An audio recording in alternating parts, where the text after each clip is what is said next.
আসসালামু আলাইকুম, কী খবর সবার? আশা করি দূরে এবং কাছে যেখান থেকে আমার ভিডিওটা দেখছেন সবাই আলহামদুলিল্লাহ ভালো আছেন। আমিও আলহামদুলিল্লাহ আপনাদের দোয়ায় আল্লাহর রহমতে অনেক ভালো আছি। তো সকালবেলা ঘুম থেকে উঠে নাস্তা করে বাবুদেরকে ঘুম পাড়িয়ে দিলাম। বাবুরা এখানে ঘুমাচ্ছে।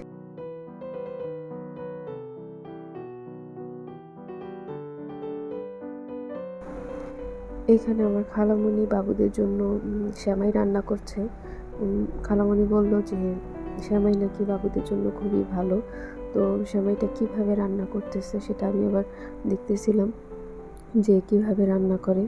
তো এখানে গরম পানিটা প্রথমে ফুটিয়ে নিছে, তারপরে সেমাইগুলো ছোট ছোট করে হাত দিয়ে ভেঙে গুঁড়া করে পানির মধ্যে ছেড়ে দিছে। তো দেখলাম যে এইভাবে রান্না করতে হয়। তো বলতেছিল যে বাসায় যদি যাও তখন এভাবে রান্না করে খাওয়াবা। তো আমিও শিখে নিলাম। একটু পরে যখন বলক আইসা পড়বে, সেমাইটা হয়ে যাবে, তখন এটা নামায় নিবে। তবে আমি মনে করি একটু ঘন ঘন করে নামালে বেশি ভালো হয়। আর আমার বাবুরা যেহেতু এই সেমাইটা প্রথম খাইতেছে, ওদেরকে দিছিলাম এইভাবে খাইতে, কিন্তু ওরা এইভাবে খায় নাই। ওদেরকে পরে ব্লেন্ডারে ব্লেন্ড করে পরে সুজির মতো করে দিছি। তারপরে দুধের সাথে ফর্মুলা দুধের সাথে দিছি, পরে ওরা খাইছে।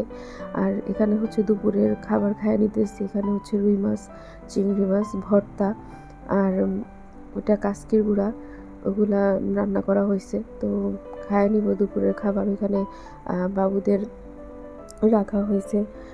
এই দিক দিয়ে আমি খাইয়ে নিতেছি, কারণ বাবুরা যদি কান্নাকাটি করে তখন আবার খাইতে পারবো না। আর কাসকির গুঁড়াটা রান্না করছে, যেটা খুবই মজা হয়েছে। আমার ছোটো আম্মির হাতের রান্না। আপনাদের ক্ষেত্রে বলতেছি যে খালামণি, কিন্তু আমি ছোটো আম্মি বলেই ডাকি।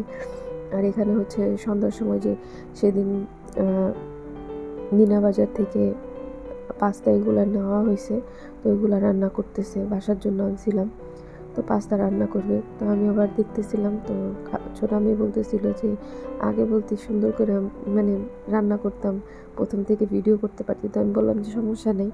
তো এই তো ছোটো আম্মি রান্না করবে। আমি আবার রুমে যেতেছি, দেখতেছি বাবুরা কি করতেছে। এর মধ্যে ছোটো আম্মি আবার রান্না বসাইছে। তো বাবুরা উঠে গেছে দেখে আমি ঘরে চলে গেছি। পরে ছোটো আম্মি বলতেছে যে রান্না তো হয়ে গেছে, ভিডিও তো করলি না। তা আমি আবার বললাম যে সমস্যা নেই, এখন কতটুকু হয়েছে, বলে যে শেষ, এখন নামায় ফেলবো। তো নামানোর আগে একটু ভিডিও করে নিলাম। পাস্তাটা রান্না মজা হয়েছে। তবে নুডলসটা ভালো ছিল, পাস্তাটা গুঁড়া গুঁড়া হয়ে যায়। মোটামুটি ভালো বলা যায়, তবে আমার থেকে নুডলসটাই ভাল লাগে। আর এখানেই তো নুডলস আমার জন্য আর আমার খালাতো ভাইয়ের জন্য বাইরে রাখছে ছোটো আম্মি। তো আমি আর আমার খালাতো ভাই খাবো। আর ওইখানে বাবুরা ঘুমাইতেছে। এই তো দুজনকে ঘুম পাড়াই দিছি।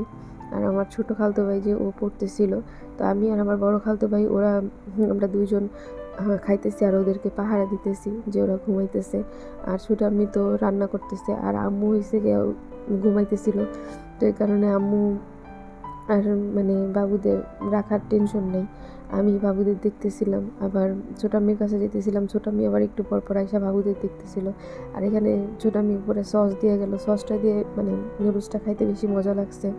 তো কার কার এরকম করে পাস্তার সাথে নুডলস খাইতে ভালো লাগে জানাবেন।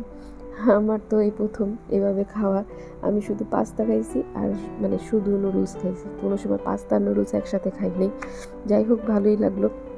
তারপরে দেখলাম যে অনেক বৃষ্টি শুরু হয়েছে। আর এখান থেকে বারান্দা থেকে বৃষ্টিটা দেখতে এত ভালো লাগতেছিল। বারান্দার দুই পাশে দুইটা গাছ ছিল, একটা বাগান বিলাস আর একটা কী গাছ জানি না, তবে গাছে ফুল ছিল। ফুলগুলো দেখতে খুব ভালো লাগতেছিল। আপনারা যদি কেউ দেখা বুঝেন যেটা কী গাছ, অবশ্যই কমেন্ট করে জানাবেন। গাছটা খুবই সুন্দর। আর বাগান বিলাসটা তো ওদের বারান্দার এদিক দিয়ে পুরা ছায়া দিয়ে রাখে।